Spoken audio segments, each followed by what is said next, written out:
To tell you another story about polarization, and it's similar in some ways to the story Rich told in terms of what we did and how we positioned ourselves. But what's unique about it is the speed factor. And you'll remember at the beginning of this video, I told you one of the things that we would teach you is how to avoid long sales cycles. And polarization, done properly, really helps do that. So the story is that I was introduced through another client to a CEO of an organization that was at the beginning of a new joint venture. And we sat down and I met her for the very first time in this conversation. And she said, I need team building. We've got this joint venture. It's not coming together well. We don't have a good success plan for it. I need somebody to make my team work better together. Do you do team building work? I looked at her and I said, no, we don't do team building work. And she looked kind of perplexed, kind of gave us one of those blinking moments of, what are you talking about? Because she had been told by her friend, our client, that we could help her with this problem. And I said, let me tell you some more about what I mean by no, we don't do team building work. I said, if I'm understanding your situation correctly, your real issue isn't a team building issue, you need a success plan for the joint venture. We can help you do that. We can pull this team together, which had members from both organizations in the joint venture.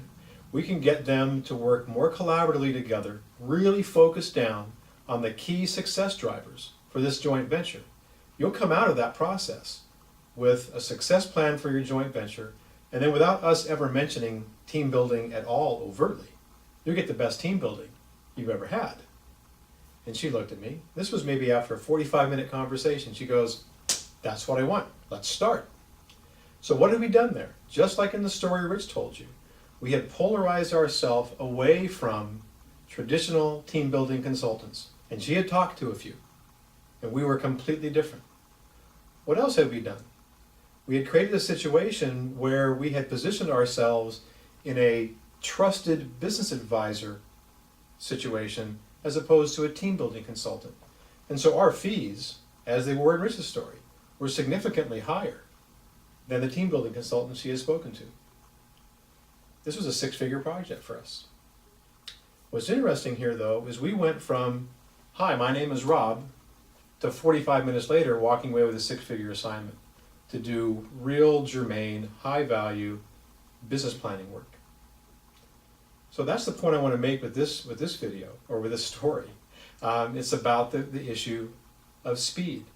Is what you really can do is this. By making it easy for a prospective client to say no, they actually get to yes much faster and more often at higher fees.